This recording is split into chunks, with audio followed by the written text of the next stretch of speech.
Welcome everyone. Welcome to the, I think it's either the 2,467th consecutive association meeting, or it's the 247th. I don't know which one it is because I haven't figured it out.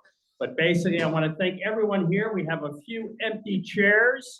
So those who are in Zoom land, please come and fill the chairs here. But I'm so happy to see more and more people come to the live presentation here. So we're going to start out with a moment of silence, please.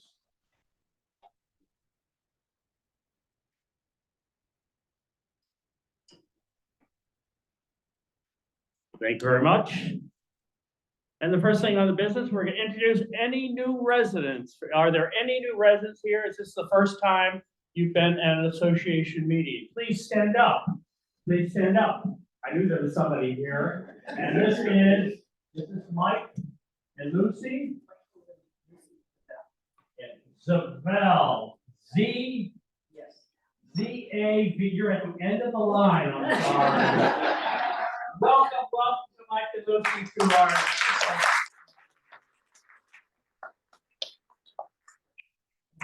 Anyone else? That's it, all right. Well, the first thing I want to introduce, we have one new person I want to introduce. Felicia, she's not the new person, but she's going to introduce our new Kelly McGowan. Hi, I just wanted to introduce Kelly here. She is going to offer a new service in the beauty shop. She does manicures and pedicures for both women and men. She'll also do nail clipping.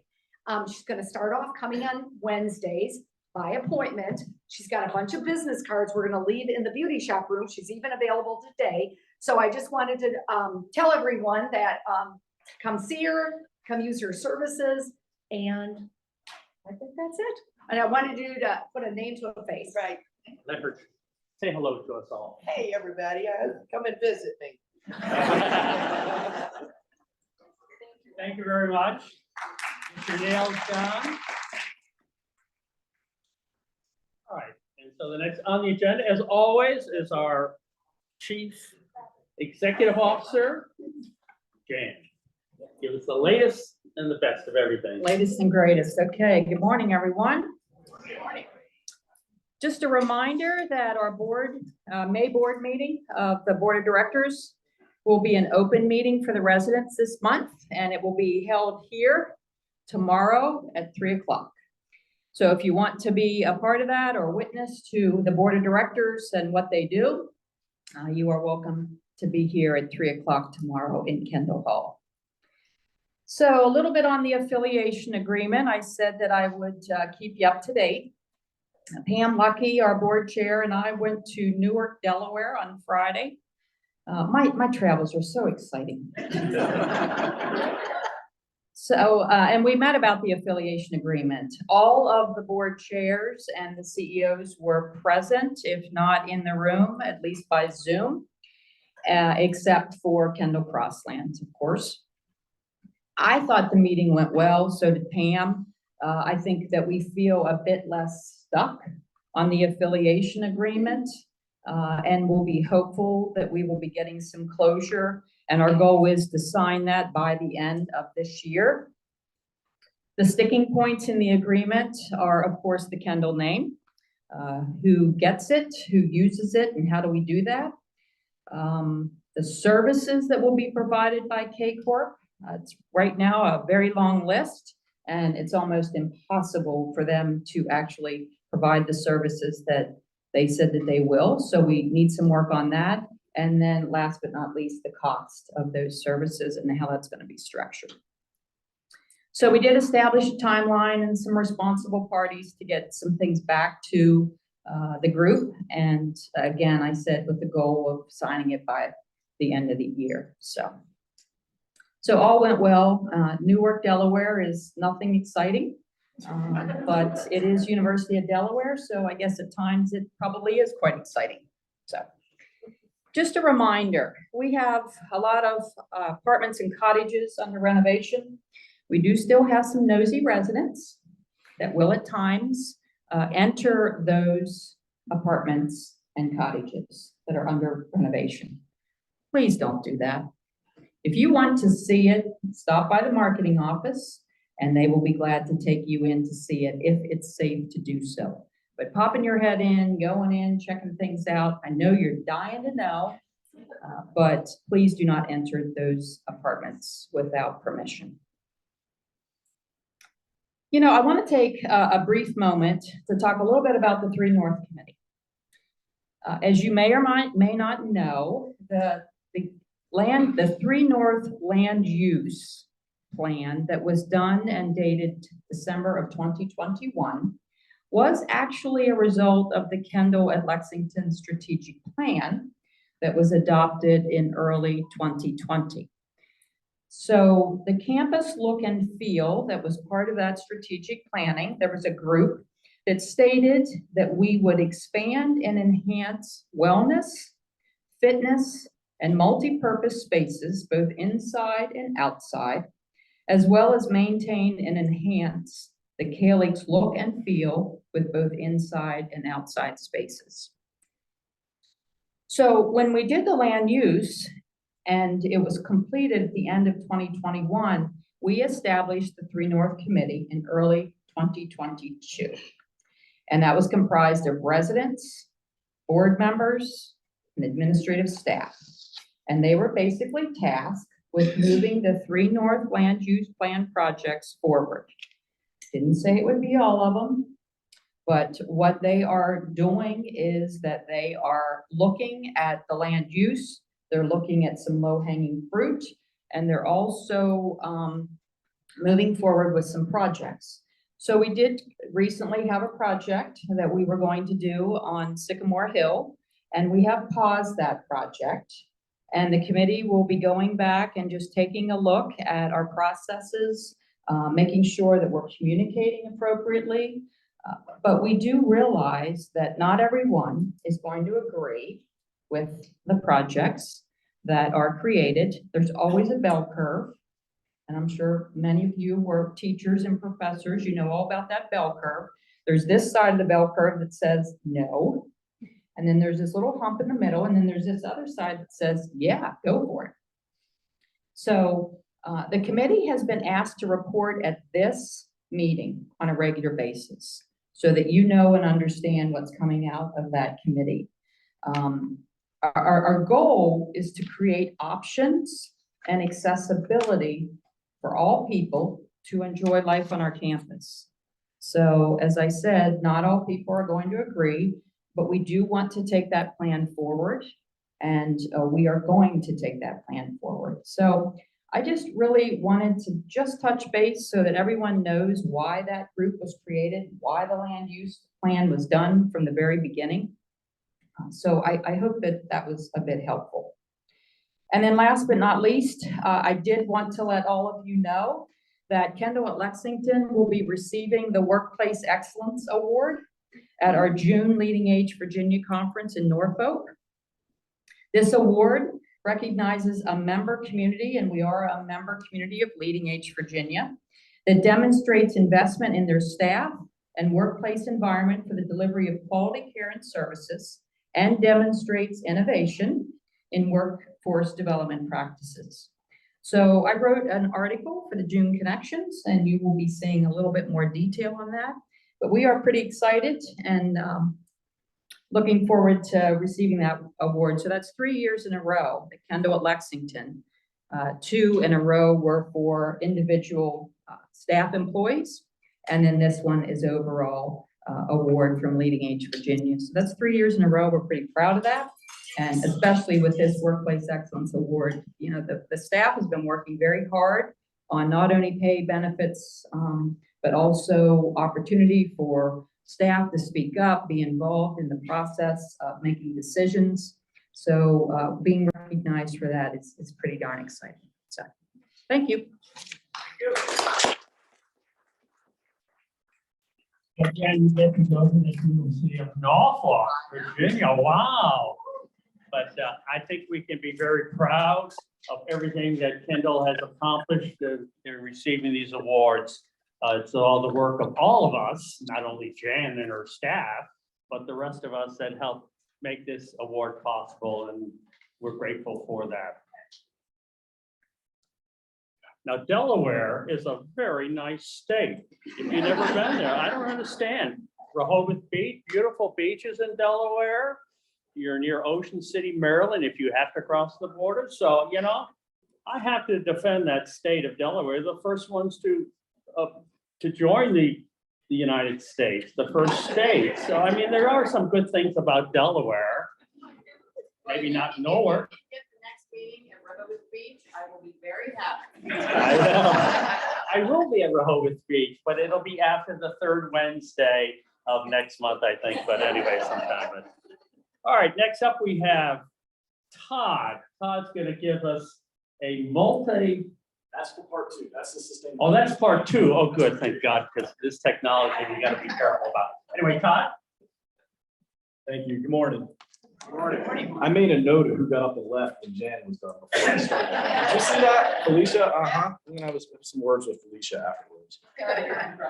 That could be. So good morning.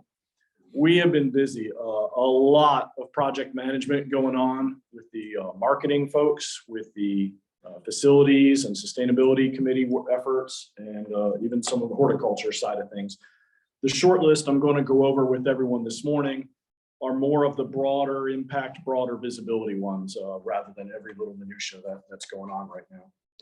I mentioned at the last meeting, we were adding some generator lightning protection to the generators because the panel that was damaged took almost 2 years to get replaced because of availability issues.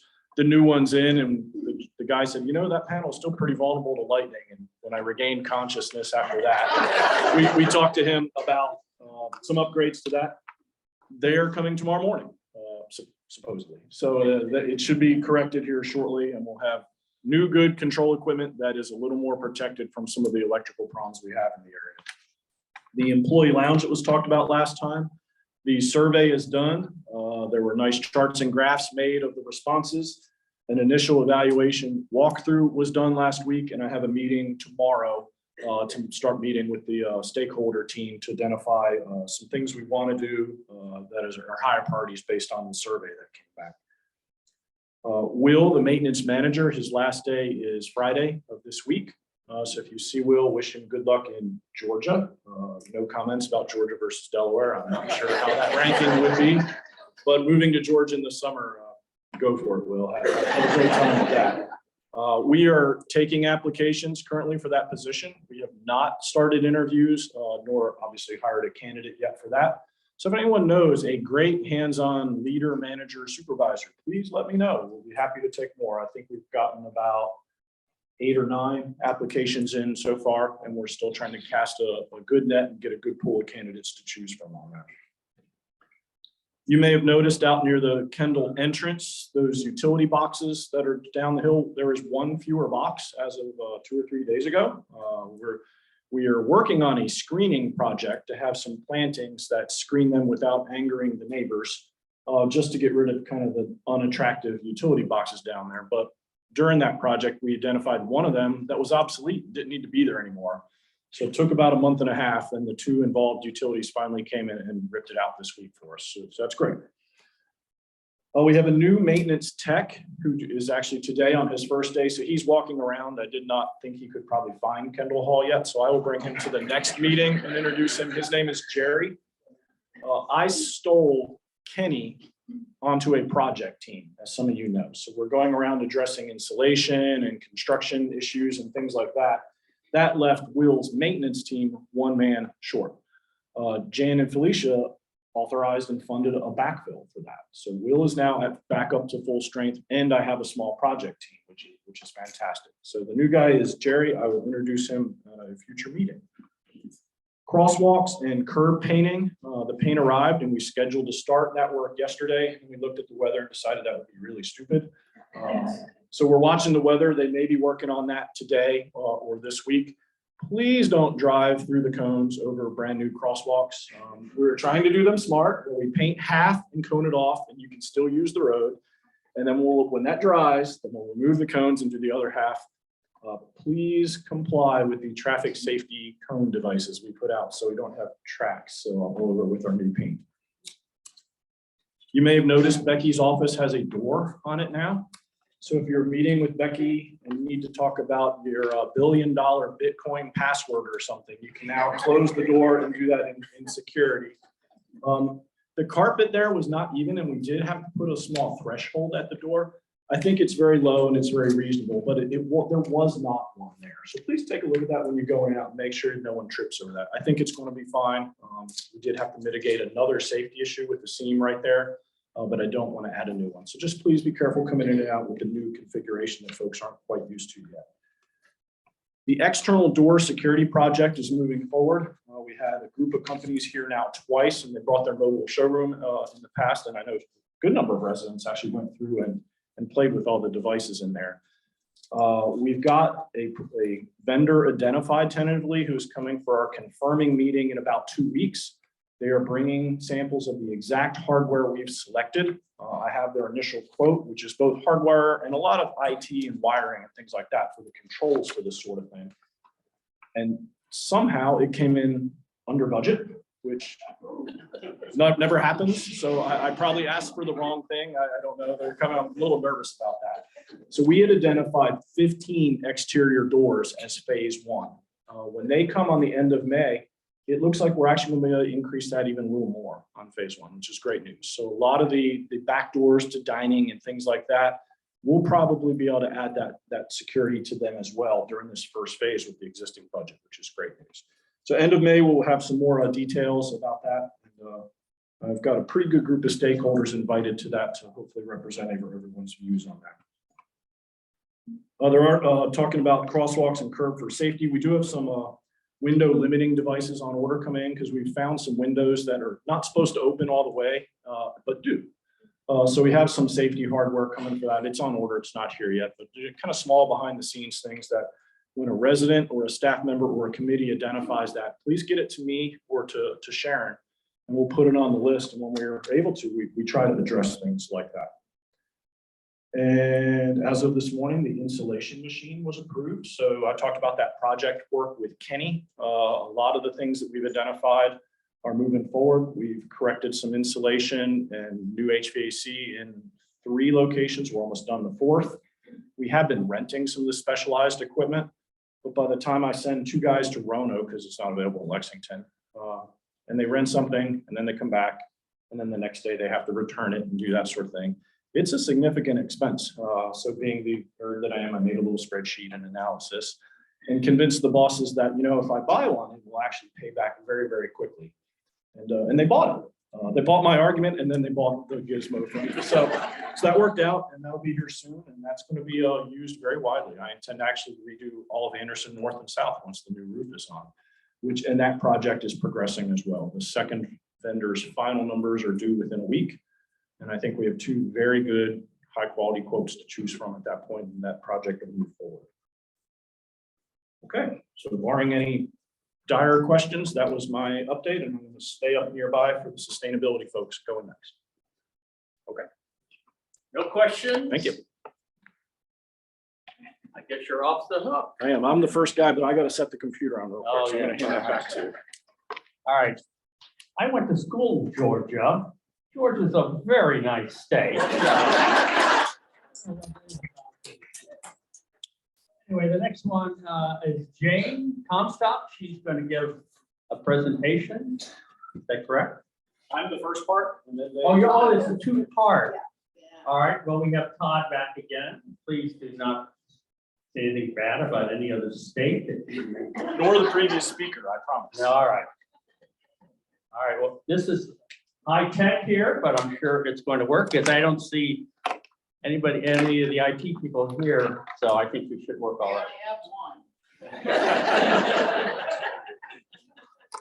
All right, so working with the facilities and the sustainability folks, we have a program starting this year that we wanted to explain to y'all and ask for your support of. And it is our peak use reduction program, which probably doesn't relate to anything most of us have done in our private residences. So that's what I want to try to explain real quick. No one in here, no, actually, we have one or two, but they may not be here today, is a utility engineer. But all I'm going to say is the electrical utility system is extremely complicated. It is not the same as a small generator you run in your backyard and plug into. There's immense challenges involved in the right amount of power at the right voltage, at the right frequency, at the right outlet. What our generators, what our boilers and chillers plug into is not the same as our wall outlets. But the minute we plug in, we want it to be the right power, at the right frequency, at the right voltage, and everything works so our stuff doesn't spark and explode. That's very hard, and that takes a lot of complicated equipment, which is what this display is. I'm going to get rid of that because there's no quiz on that. I just want folks to understand it is a very complicated system. And because of that, the way commercial customers pay for their electricity is very complicated. At our residences, we simply pay for what we use. I'm going to use water as an analogy in my next slide. But commercial, and that's what we're all used to in our private bills. You use X amount, X times a certain cost, write the check, that's your electricity. Commercial customers, which Kendal at Lexington is a commercial customer, doesn't pay for our electricity that much. There are several elements of this super complicated bill that we get. First is how much energy we actually use during off-peak hours. And those off-peak hours are the nights and early mornings and things like that, and they vary year to year. That's very cheap. That's why I put the $1 sign up to that. We also pay for how much electricity we use during the on-peak hours. The same unit of electricity used at 2 in the afternoon costs more than the exact same amount used at 2 in the morning. At our homes, it's not like that. It's just a count meter that goes. Commercial customers, it's more expensive during those commercial periods. Medium expensive. I put $2 signs next to that. Where they really hold commercial customers accountable in a completely different way is what's called the demand charge. And that is a reflection of the speed of use. And I'll talk about that on the next slide. That is very expensive, and it drives a huge chunk of our electricity bills. And because I put the little graphic up, which I know folks in the back probably can't see, of just a ridiculously complicated equation and everything, that is what our bills look like when they actually come, because there's some giant electronic spreadsheet that calculates all these things, including 24 additional rate rider calculations that are added to everything, 19 of which are based on demand. They're not based on how much electricity we use. They're based on the time and manner in which we use it.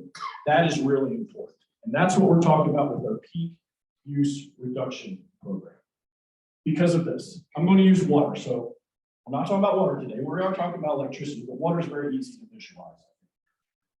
If a residential home uses 1,000 gallons of water in a month, what do you pay for? You pay for that 1,000 gallons. Easy peasy, you get a simple bill, we write the check. If a commercial customer uses the same 1,000 gallons, that bill could be very different. So let's say it's just like a residence and you use the same amount every day, right? So that's 33 and a fraction every single day. Very simple to visualize, right? And how they get that to you is very easy. The pumps, the pipe sizing, your hot water tank, your storage tank, your pressure tank, all of those are pretty simple because you have a steady, even flow, and all that equipment can be based on that average. Everyone's happy. That is not the real world of electricity. So instead, let's say that commercial customer is still using 1,000 gallons, but they want it only 2 days out of a month, 500 gallons at a time. That's a little bit harder, right? Because that pipe might not be a half-inch pipe at the final faucet. It's going to have to be a lot bigger to deliver 500 gallons. How about the pump? The pump that's moving 33 gallons is not the same pump that's going to move 500 gallons. All that equipment has to be upsized, and it's only used twice a month. It sits idle, doing nothing 28 days a month. Do you think they still want you to pay for that pump those other 28 days, even if it's not plugged in? That's what demand is all about. And I put up a worst case example. Same customer. They want 1,000 gallons a month, but I need it twice. No, I only need it once within 15 seconds. Think about the pump, the pipe, the storage tanks, everything involved with that. It's the same 1,000 gallons. Are they going to charge you the same as if you were buying that easy, steady flow every day? No, because they're going to need ginormous equipment to get you that 1,000 gallons in that one tiny little spike of use. That's what demand is about electricity. Because all the generation, all the distribution, all the transformers, everything in that ridiculous, complicated picture I put up there, all has to be sized for that one single maximum peak use. And that's why they charge us for it. It's a very big deal. And that's my little pick. See, easy customer. Oh my God, what's our bill gonna be, right? So we did some data mining with this. It's a little over 17,000 electronic meter reads. I did an analysis and pull on. And we've identified in 30-minute increments an entire year how much electricity Kendal was pulling as our demand. You can see that one single spike of over 770 kilowatts. That's what they charge us for. We only do it once. We only did it one time for less than 30 minutes out of an entire year. That sets our rate for the entire year because that's what sizes the equipment. That's what sizes the wires. All of the infrastructure that makes our outlets work has to be able to handle that one giant spike. And that's the level we pay at until we either set a new high, makes me very sad, or a year goes by and it falls to the current lowest one. Huge financial implications to even a single use of demand spike. When I say huge, that top one, that spike represents $184,000 in demand charges from Dominion to us. Drop to just one little spike, which is 30 couple kilowatts, not a lot, that's like 10 space years. Drops it from 184 to 176. It's still expensive. Demand is still expensive. But by 30 minutes of doing something, that's $8,000 knocked off our bill right there. That's a big deal. That's what we're talking about between these committees and resident involvement for this peak reduction program. How would we do this? It counts on resident support. So avoiding energy hogs during peak periods is something we've already put out. Now we think we can identify when that really dangerous spike is. So we're going to ask folks, hey, this is a peak use day. Please avoid from 3 o'clock to 5. We have a rough time frame we're analyzing out of those data points. Please avoid your dishwasher, your clothes dryer. Maybe if you're coming into Kendal or Anderson or something for a little while, turn your AC from 72 to 76 while you're gone. Something like that can really help cut that 1 or 2 bad spikes off and help us out. And then also things that are happening all the time help us. There's an incandescent to LED bulb replacement program going on right now. That lights on all the time. So every single one of those lowers that peak demand a little bit, plus helps us with their year-round conservation. A couple residents are going to follow me after I speak here, and they're going to talk about how you can sign up to help us accomplish this. This is all part of a broader conservation effort we're trying to do for a lot of reasons. There's sustainability and conservation reasons, and there's financial reasons as well. Whatever your personal motivation might be to support or participate, welcome, thank you. Some people are very much into the sustainability aspect. Some people really are focused on the bottom line. All of that comes into this. And a lot of this is done centrally as well. If I ask y'all to help us conserve, and then we crank up all the laundry equipment downstairs, or the dining room equipment, or I turn the chiller to mega freeze, it's never going to work. It all has to work together, and I can essentially do things, but I can do it a whole lot better partnered with some engaged residents.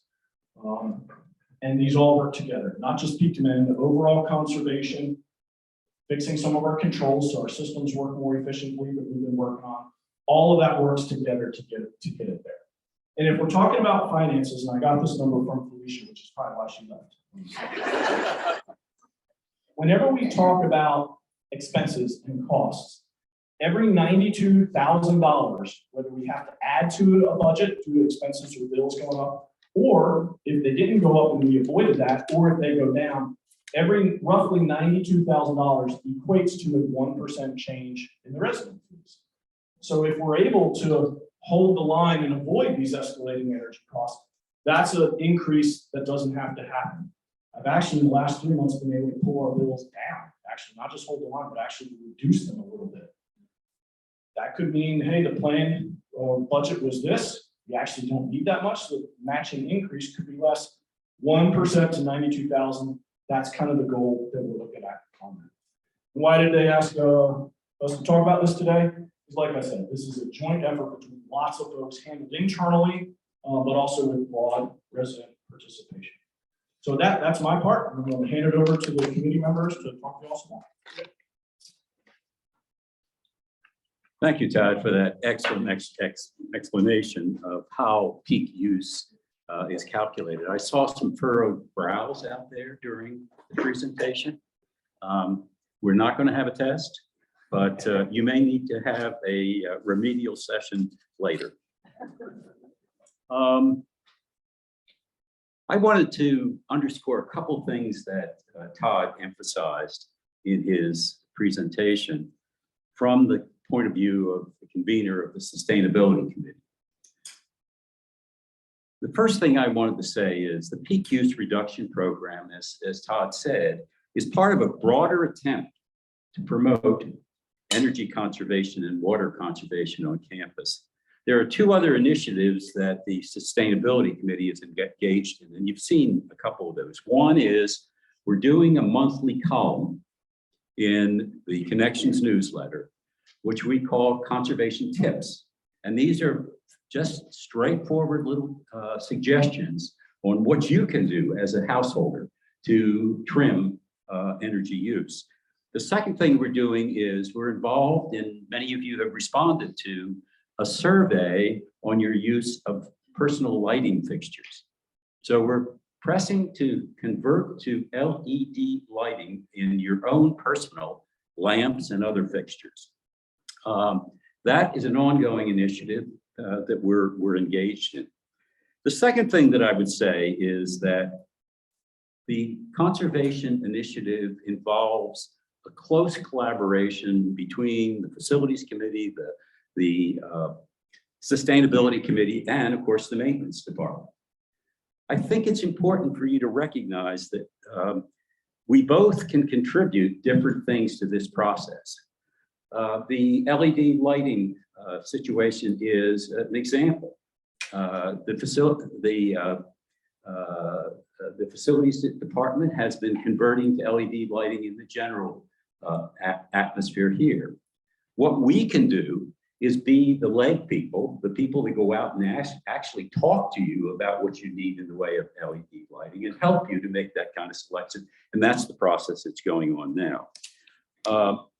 So I think you need to understand that all of this is built on a sense of mutual trust and open channels of communication between the administration and residents. And that's what we're committed to. The third point that I'd make is that we're just beginning this process. When Todd talks to us, and as he just did, about having improved the insulation in 3 cottages and about to complete a 4th, what he's not saying is there are hundreds of other places in this place that need to be improved. So insulation is something that is ongoing, and that's just part of what we need to do. We have to work within budgetary constraints. We have a budget, approved budget. We have to live with that. That means that we don't always get everything we want when we want it. The final point that I'd make is if you're interested in knowing where we go from here, and there is a long journey that we're on, please come to the Kendal College presentation this afternoon. We'll hear from the Director of Sustainability at Washington Lee. They've been involved in trying to deal with the whole issue of how changes in climate, global warming, are impacting on the university. And they've been doing it for over 20 years. So the lessons they learned are things that are in our future here at Kendal at Lexington. And so you need to be able to understand what they did, when they did it, why they did it, where they failed, and where they succeeded. So please join us this afternoon with that. Jane, I want to turn it over to you.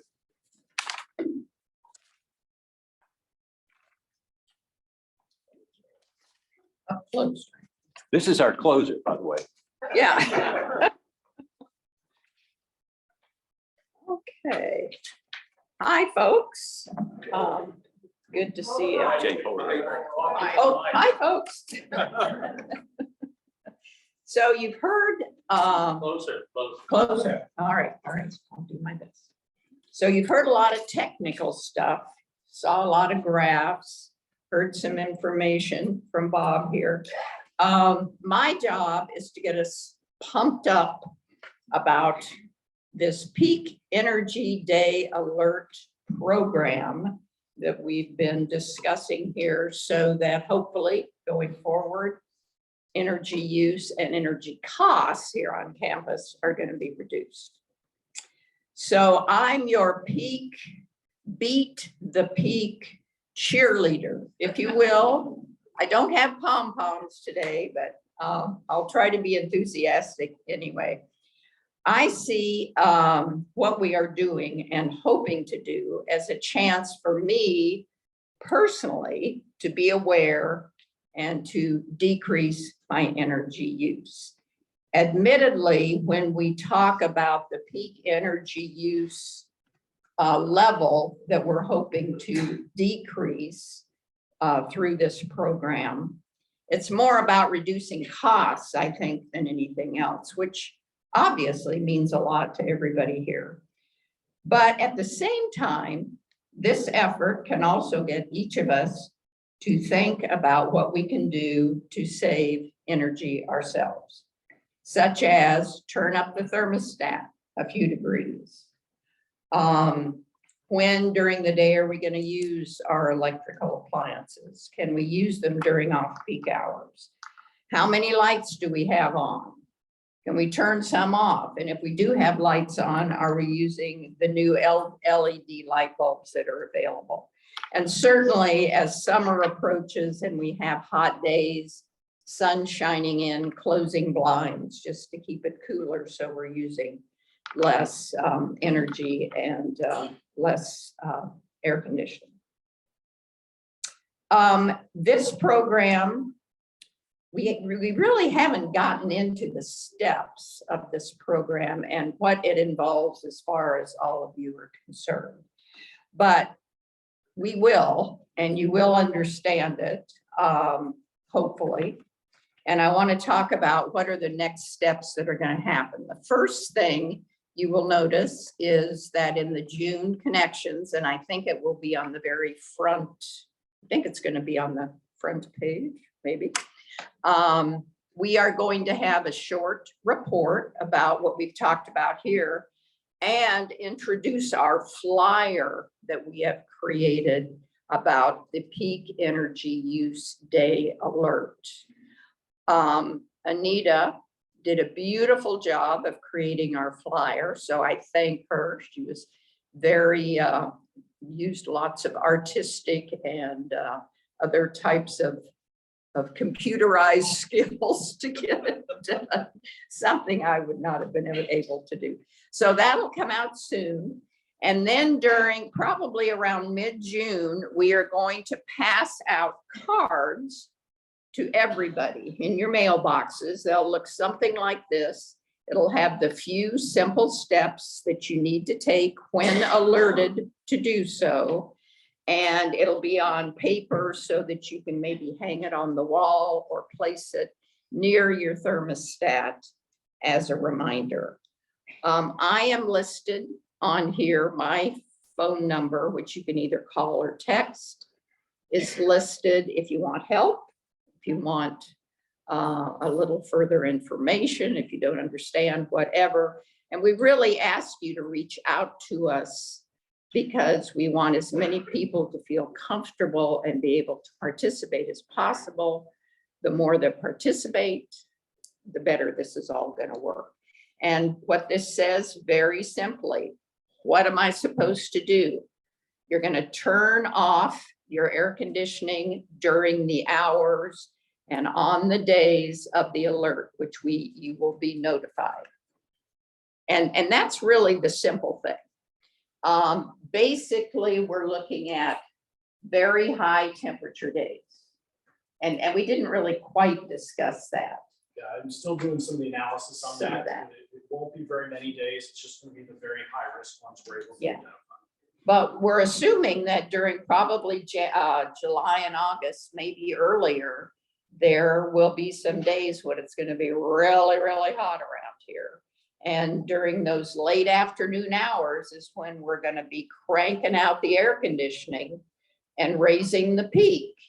But if we turn the air conditioning off during those hours, that's not gonna happen. So that's kind of the when, the what, the when, and the how, and then my name is on here if you want to call. It might not be me that comes to your cottage or apartment to help you out, but it might be another member of the committee.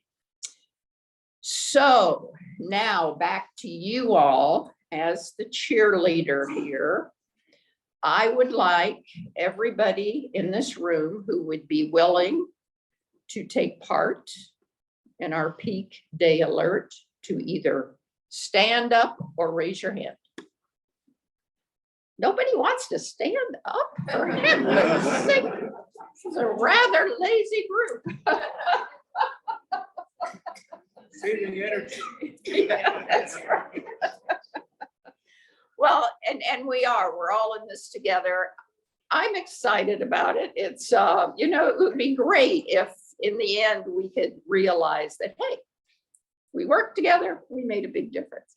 At this point, I think we'll open it up to any questions you guys have for me or for Todd, for Bob. Yeah. I just have a question about the LED program. Uh-huh. Have you determined what kinds of bulbs you will provide? I have not set firm limits yet. We have some standard ones we keep. If I get requests for some unusual ones, but I can still get them reasonably, and it's not an overwhelming quantity, I'm going to support them until my budget runs out.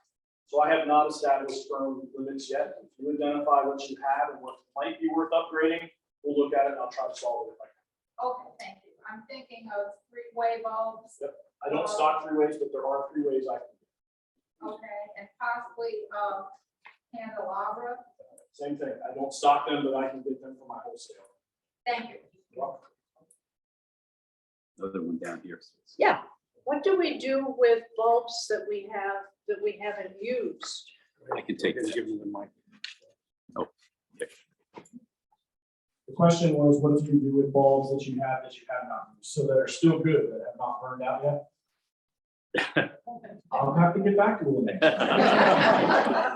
I know we actually do take a fair number of things to Habitat and stuff like that. When we have serviceable goods that are still useful, we do donate them locally. I'm not sure how much appetite they have for some of the older technology things, but I'll inquire and see if that's a good thing. I'd rather do that than take them away. I just add for those bulbs that are all gone out, or something that's an old incandescent bulb that still gives a little bit of light, you can recycle them. So there's a bin in the alcove where you can put those bulbs, and we've recently reestablished the fact that Lowe's will accept those and recycle almost any bulb that you have. So, and the same goes for batteries. So keep that in mind. Thank you very much. And I want to say, Todd, that my peak point, December of 2022, I was on vacation. I was not here. I had nothing to do with that. Did you leave your stuff on when you left? I'm sure I did. Anyway, right now, before marketing comes up, I have some very sad news to present. And of course, who's going to tell us about the sad news is Judy. Judy, could you come forward and tell us this sad news that we have? It's not all sad, Well, just so you know. Some sad and some good. Wagons ho! So Friday, the 19th, Rima and Ola will be moving. Ola's moving up to Harrisonburg. Wait, let's try this again. You ready? 1, 2, 3. Oh. There we go. So you're going to Harrisonburg, correct? And you're going to Pennsylvania to be with family? to be with family. So there we go. So we'll be having cake downstairs in the dining room.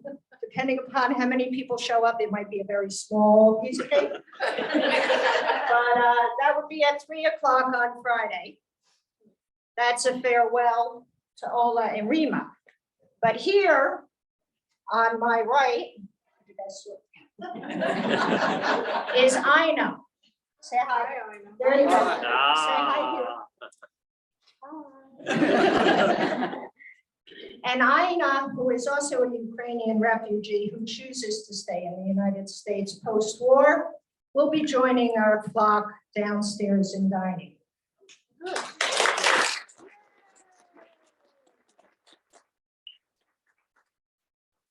So thank you very much for welcoming Ina, and a farewell and best of luck. And may all your future endeavors be very fruitful. I'll translate that later. And that's the news I have for today. Any questions? I love it when you guys don't give me any questions. And I missed it. When was that peak time? December of 2022. She was with me. We were on vacation together. You guys must not have been eating in the dining room, darn it. So if you gotta turn off all your equipment, I better see your smiling little faces for dinner. And of course, on behalf of all the residents here, both the ones here, we want to thank you and wish you good luck in your future endeavors. And we hope that someday you'll be able to return back to your country. We're all fighting for you. We all support you. We all support the Ukrainian people. And we want to thank you for sharing your life with us the brief time it was here. So let's give a good round of applause.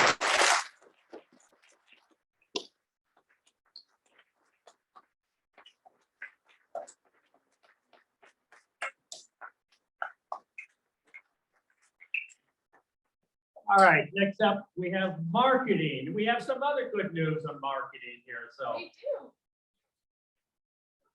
Hello.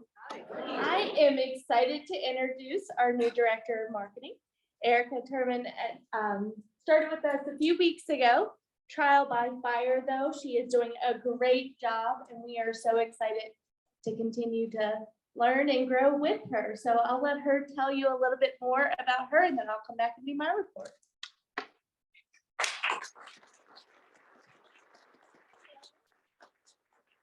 It is a pleasure to join y'all today. I feel like I've watched enough of these on YouTube that I feel like I've been to one.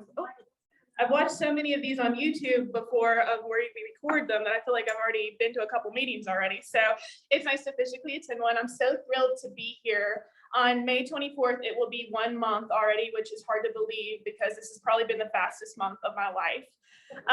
Paul yesterday asked me if I would give a little bit of my life history, which feels daunting. So I'll just say that I was at Washington and Lee for 5 years, 8 months, 21 days, 4 hours and 30 minutes, but who was counting, right?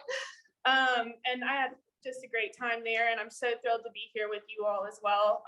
Outside of work, I live about 3 minutes away, so I actually have a shorter commute here than I did to going to WNL, so like win-win. And then my husband and I have been married for about 6 years. There'll be 6 years in July, and we have 4 fur children. So I was thinking one day I might bring, my dog is about 3 pounds, but after I saw how well behaved y'all's dogs are, I don't think that she will be making a visit to campus, because she is not that great. But anyway, I'm looking forward, I met a lot of you, but I'm looking forward to meeting more of you. Please let me know if you have any marketing questions or general questions about me. I'm happy to answer those. From just an update, Kendal at Lexington as of last week is 98% occupied or reserved for occupancy soon. As we head into the summer months and into the fall even, we have 6 move-ins, and we have 2 apartments currently open, the same 2 that I believe the team brought up last meeting maybe. And if you want to see them or you know someone that would like to take a look, please let us know. We'd be happy to show those to you. It's a mid-size apartment and a smaller apartment. And yeah, I'll turn it over for the rest of the good news to Katie and Kevin, but thank you so much.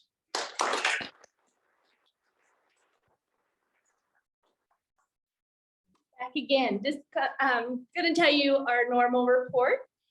We had 17 visits, try-its, meetings and everything over the last month.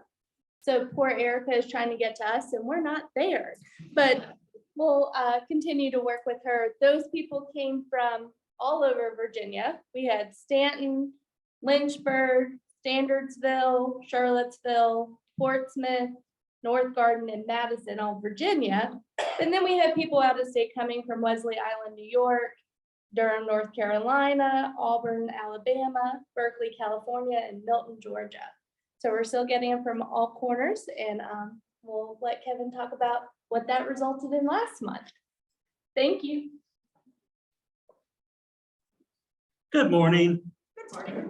So the result of all of those tours and try-its and meetings, one new waitlist member since the last Residents Association meeting from Standardsville, Virginia.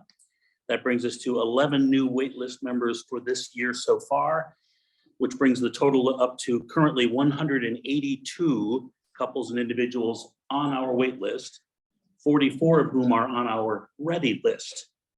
And in spite of that, we have 2 apartments, so we can't seem to find the right person for us. Please help us with that if you can. We also had 1 new reservation since the last meeting.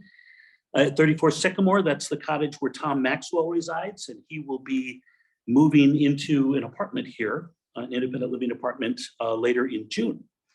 So a couple from, can't tell you who yet because I have to go through the approval process, but a couple from somewhere in Virginia have reserved that cottage for a move-in in this fall, in October, I think.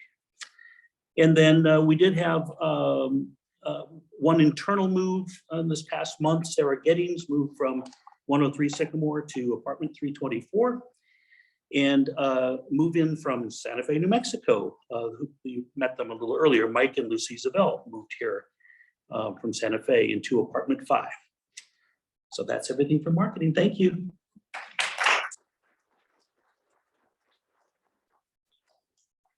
Thank you very much. You know, the 2 open apartments are on the 3rd floor of Cops Hall. I live on the 3rd floor of Cops Hall along with Nancy and a few others. And we have a very high standards of who we admit onto the 3rd floor. And we're not going over our standards there, but hopefully we'll find the right couple to occupy those 2 apartments. Next on the list, we have John. John is still waiting in the, you're still waiting to come up here. Come on up, John, and tell us about Katie update. Thank you. Good morning, everybody. Actually, I want to talk a little bit about the restaurant before I talk about Katie.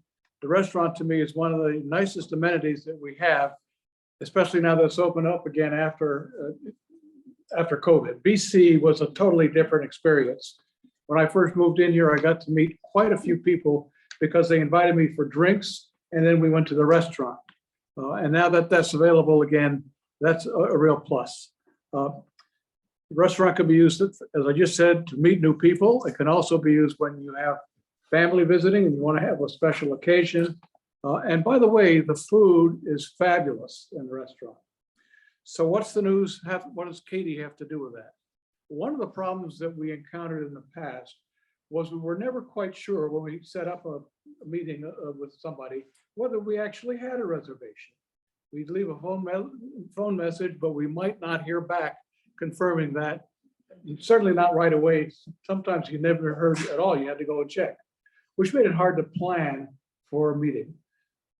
There's a new app coming out in June, the 1st of June, called Table Agent, which is, if you're familiar with Open Table, you've made reservations at restaurants, it's basically the same kind of thing. You can get on it through Katie. You'll know whether the time you want and the date you want is available. You get a confirmation when you enter it, and you'll get a confirming confirmation afterwards. For those of you who don't use Katie, you will still be able to make a reservation by phone as you do now. I want to thank the staff. This was not something just done by Katie. The restaurant staff was involved in this and they support it. It'll save them some time and make it easier for them as well. This will start, there'll be an article in the June Connections and we will launch this in June. So don't try it right now because it's not up on Katie yet, but as of the 1st of June, it will be. And then on a new topic, I would like just to make a pitch.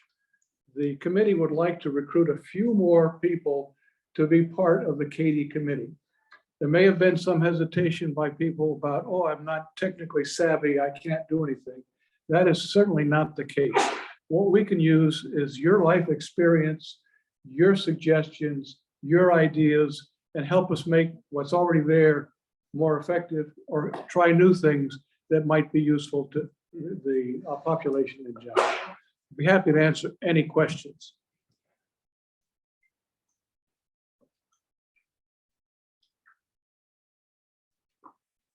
Thank you very much. As a follow-up to John's comments about the restaurant, you know, it's important that we support the restaurant. If we don't support the restaurant's gonna go away. And we all know what, those of us who have been to the restaurant, experienced the restaurant, it's one of the premier facilities available to us at Kendal. Now, right now, it's only open between Wednesday, Thursday, and Friday. Obviously, we get a lot more reservations probably on Friday, but just remember Wednesday and Thursday is also open. And if we don't get enough people to make reservations, then we can't continue supporting it. Now, the food is excellent. I've been there. I've eaten at the restaurant pre-COVID and post-COVID. And of course, we have Brenda. You know, everybody knows Brenda from the dining room. She's our lovely server at the restaurant.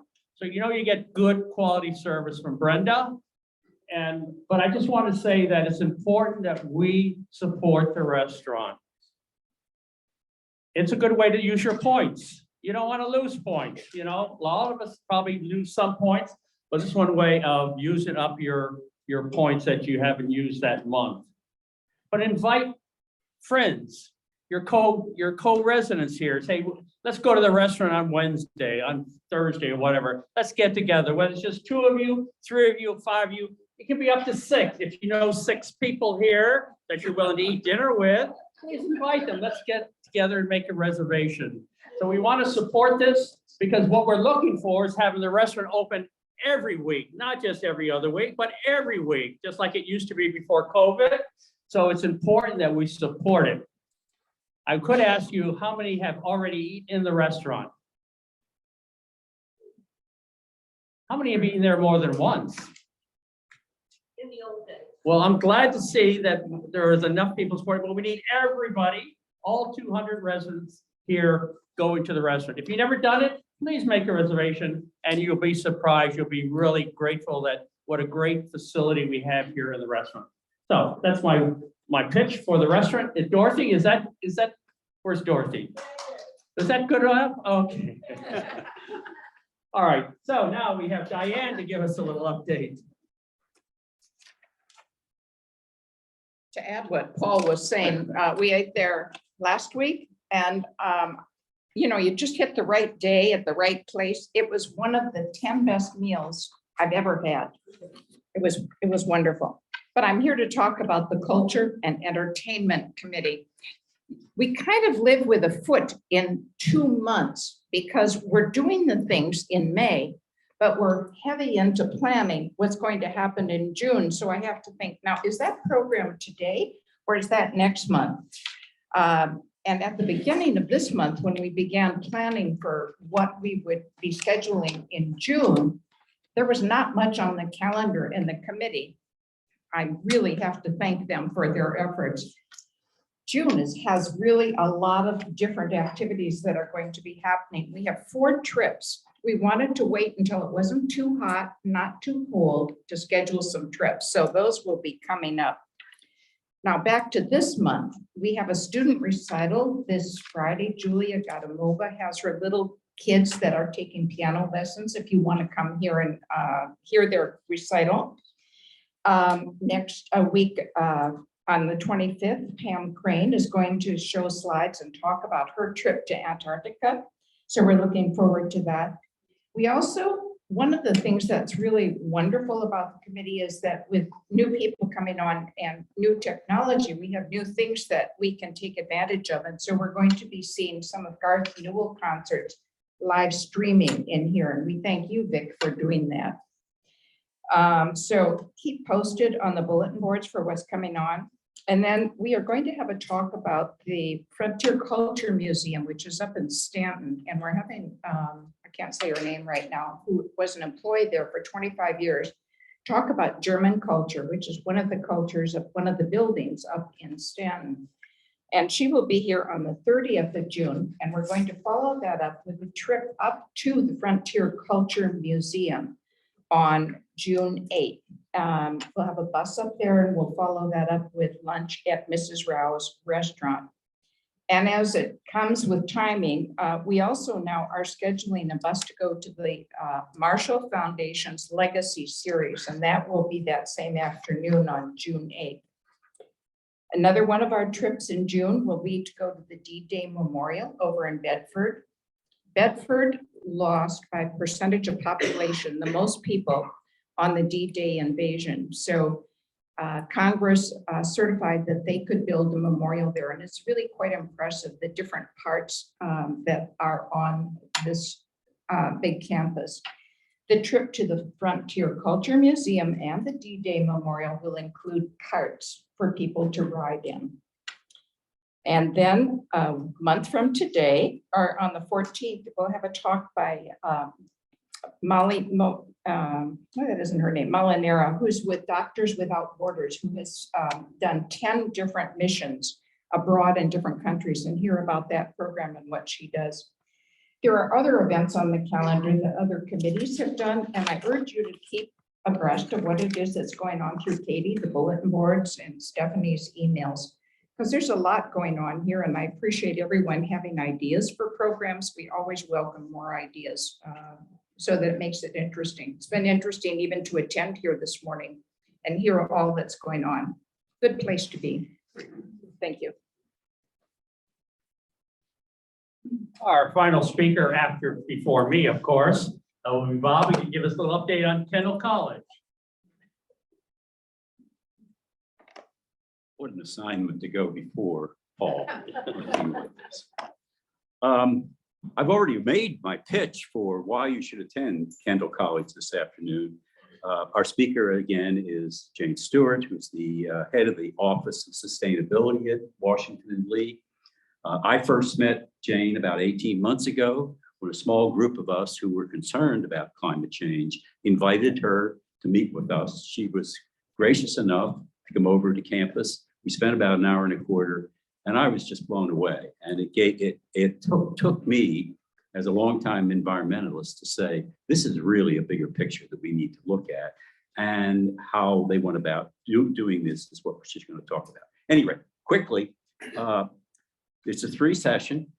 This afternoon session, she entitles Destination Zero, Visioning an Emission-Free Campus. She's going to provide an overview of W&L's initiatives during the past 20 plus years to create a carbon neutral campus by the year 2050. She'll describe the initiatives to shrink the university's carbon footprint and systematically address multiple areas of environmental impact. And she will also explain W&L's strategy for tracking and reducing greenhouse gas emissions. So you ought to find that very interesting. It'll be an overview of the program. The second lecture is going to occur on May the 31st. She calls this one Power Hour. So there's some tie here to what we're talking about in sustainability this morning.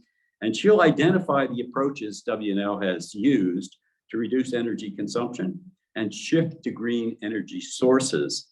That will include, that's already accomplished a 42% reduction in greenhouse gas emissions or in use of electricity between 2012 and 22. And then late last fall, the university signed an agreement with a solar provider in North Carolina that will allow the university to have carbon-free electricity generation for the next 20 years.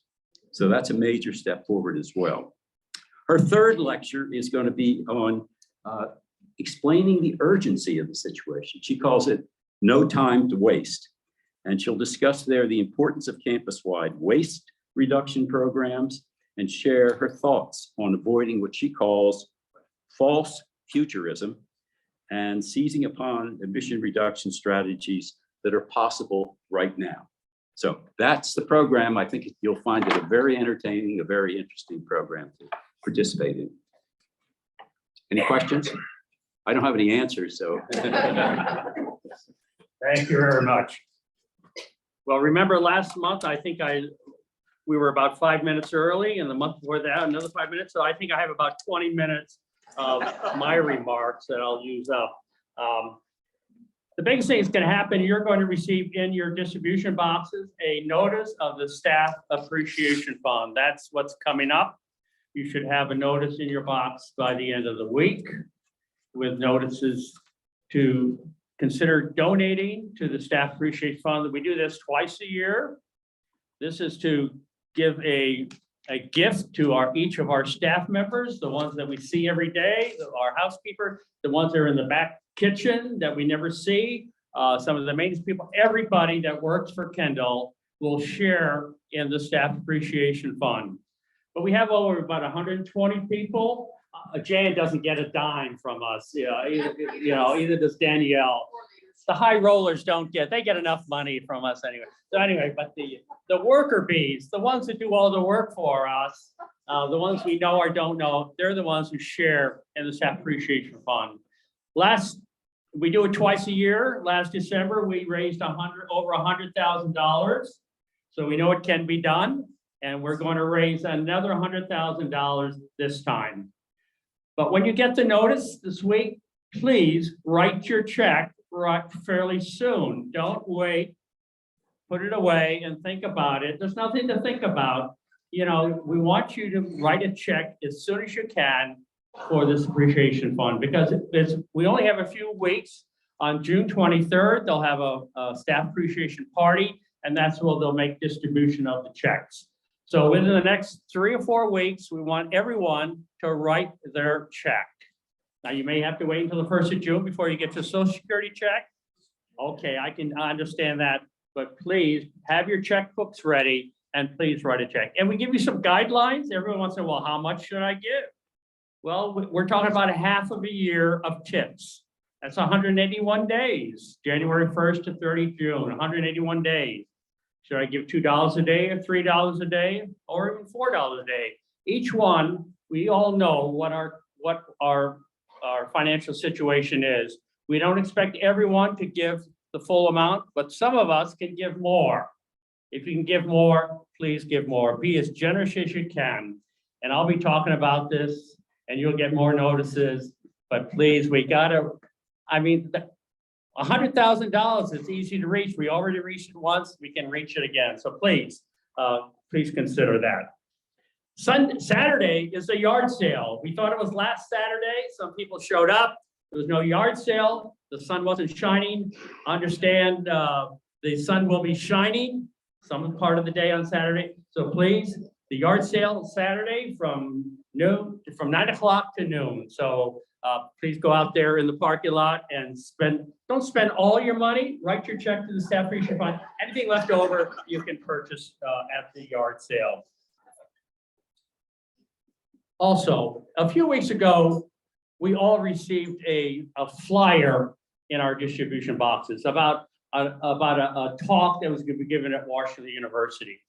I want to just reiterate that the distribution boxes are made for Kendal activities or events that Kendal is putting on that we want to notify all the residents. It is not to be used to notify residents of all the many varied lectures, events that goes on in the community. And with 3 colleges in this community, in Rockridge County, there's a lot of activities, a lot of lectures, a lot of events going on. And we do not want to use our distribution boxes to notify us all of everything that's going on. We have a community bulletin board in the alcove. The purpose of that community board is to post these notices of an event if you think it may be of interest to the residents here. But please do not make distribution of flyers or notices of things that are not directly related to Kendal activities or events. So, and finally, I just want to put a good word out to Connections. That is a fabulous newsletter that we get, filled with a lot of good information, all the events. I don't know how we can live without connections. I just want to thank Anita for heading up that program and for all the people who write articles month after month. They keep asking me to write one every single month. I'm afraid I haven't done it every month, but I want to thank Anita and all the connection people because it's such an outstanding newspaper and thank you very much for everything that you put out for us. What else do we have? And I want to thank everyone who participated in the Kendal Field Day, the Kendal Park Field Day. I understand there's around 50 of our residents, about 1/4 of our residents came out there and either participated or watched what was going on. And I think it's important, once again, for the 3 North Committee to see, is there any enthusiasm for developing Kendal Park? And what should we put there? How many baseball fields should we have or football field, whatever we want to have there. So we want to see what the enthusiasm is, what the responses of the community. And I think that was a good start that we had almost 1/4 of our residents show up at Kendal Park to participate in these games. And so continue to utilize Kendal Park and also tell us what you like, don't like. The committee has 7 residents on it. And so we want to hear from you, and we do hear from a few of you, obviously, but we also want to hear from those people who think it's a good idea to proceed with different projects. Not just everybody that objects to something. So we want to hear from everybody. So either talk to Wick, who's one of the co-conveners, or Sue Pipo is the other co-convener, or I'm on the committee and there's several others. So please let us know your feelings, what you think should or should not be done, where we should spend this money, because we want to know, we want to get a general consensus. Consensus doesn't imply agreement. We'll never get 100% agreement, but hopefully we'll get consensus that everyone will agree that we will proceed with this 3 North project. I thank you very much for coming today. Hopefully you show up next month and enjoy your day today. It's a nice sunny day, and see you next month.